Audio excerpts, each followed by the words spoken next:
Assalamualaikum warahmatullahi wabarakatuh. Nama saya Andi Farid Nurrisya dari kelas 11 IPA 5. Di sini saya akan menceritakan tentang latar belakang, kronologi, jalannya, dan akhir dari Perang Banjar. Perang Banjar atau Perang Banjar Barito atau Perang Kalimantan Selatan adalah perang perlawanan terhadap penjajahan kolonial Belanda yang berlangsung antara tahun 1859 sampai 1905 yang terjadi di Kesultanan Banjar yang meliputi wilayah Provinsi Kalimantan Selatan dan Kalimantan Tengah. Latar belakang. Pada tahun 1817, Sultan Sulaiman Al-Mutamidullah yang memerintah tahun 1801 sampai 1825 selaku pemimpin Kesultanan Banjar menekan perjanjian dengan Belanda. Isi perjanjian tersebut adalah penyerahan wilayah Kesultanan Banjar yaitu Dayak, Sintang, Bakumpai, Tanah Laut, Mendawai, Kota Waringin, Lawai, Jalai, Pigatan, Pasir Kutai, dan Beran kepada Belanda. Pada tanggal 4 Mei 1826, Sultan Adam Al-Wasik Billah yang memerintah tahun 1825 sampai 1857, penerus Sultan Sulaiman juga melakukan perjanjian dengan Belanda dengan menyisakan wilayah Kesultanan Banjar, yaitu Hulu Sungai, Martapura, dan Banjarmasin. Wilayah yang semakin sempit ini menjadi masalah dalam kehidupan sosial ekonomi Kesultanan Banjar. Kematian mendadak putra mahkota Abdul Rahman pada 1852 menambah runyam persoalan tersebut. Sepeninggal Sultan Adam yang wafat pada tahun 1857, ada 3 kandidat penerus takhta Kesultanan Banjar, yaitu Pangeran Hidayatullah II, Pangeran Anom, dan Pangeran Tamjidillah II. Belanda ikut campur dalam pewarisan takhta tersebut dan mendukung Pangeran Tamjidillah II untuk menjadi sultan selanjutnya, sedangkan Pangeran Anom dijagokan untuk menjadi Mangkubumi, yaitu Perdana Menteri di Kesultanan Banjar. Tamjidillah II merupakan anak dari selir tertua Sultan Adam. Ia bergaya kebarat-baratan dan memiliki kedekatan dengan Belanda. Belanda menginginkan Tamjidillah menjadi sultan untuk mempelajar presiden daerah penghasil batu bara di wilayah Kesultanan Banjar.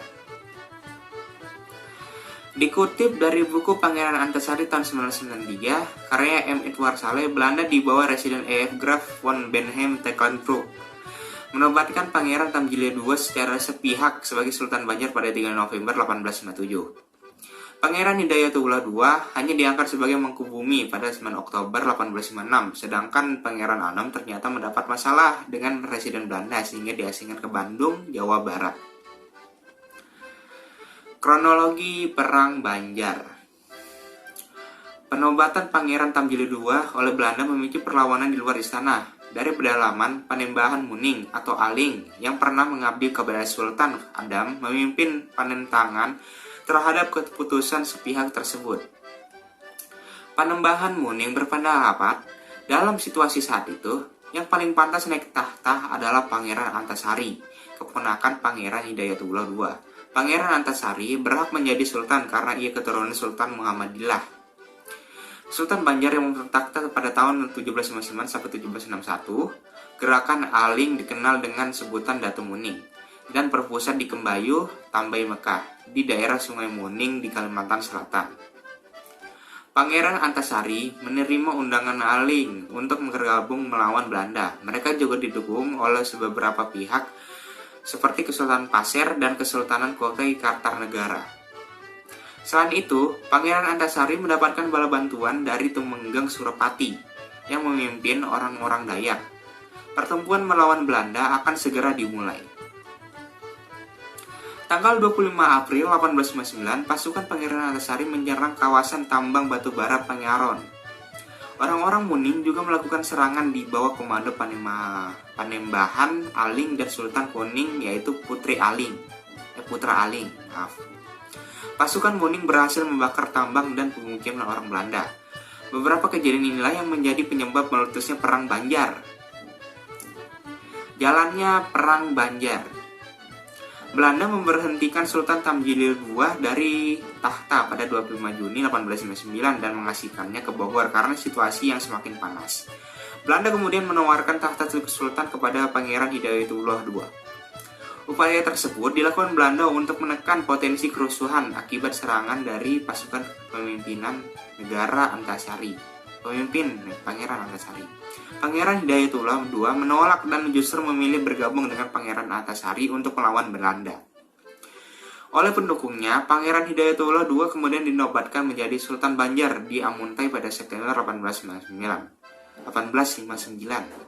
Belanda marah dan menghapus Kesultanan Banjar pada 11 Juni 1860. Pasukan gabungan Pangeran Antasari dan Pangeran Hidayatullah II benar-benar merepotkan Belanda. Maka Belanda mulai memikirkan taktik licik agar bisa memecah kekuatan tersebut. Belanda menerapkan strategi liciknya dengan menyandera ibu Pangeran Hidayatullah II. Situasi ini membuat Pangeran Hidayatullah II akhirnya dapat ditangkap pada 2 Maret 1862. Akhir Perang Banjar. Setelah kepergian Pangeran Hidayatullah II, Pangeran Antasari tetap memimpin rakyat Banjar untuk melawan Belanda. Pangeran Antasari kemudian dinobatkan sebagai Sultan Banjar oleh rakyat Banjar dan Dayak pada tahun 1862 tanggal 14 Maret. Belanda menambah pasukan dengan mendatangkan bantuan dari Batavia untuk menghadapi Pangeran Antasari. Situasi ini membuat Pangeran Antasari harus menerapkan strategi perang gerilya karena kalah jumlah pasukan. Dalam menjalankan perang gerilya, Pangeran Antasari ternyerang penyakit cacar dan paru-paru. Ia kemudian meninggal dunia pada 11 Oktober 1862. Perang Banjarmasin pun mendekati akhir sepeninggal Pangeran Antasari. Para tokoh pemimpin rakyat yang tersisa dibunuh, ditangkap, atau diasingkan oleh Belanda.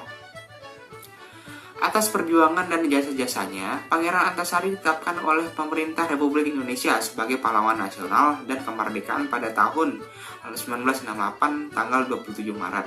Pangeran Hidayatullah II dibawa ke Martapura kemudian dihasilkan ke Cianjur pada 3 Februari 1862.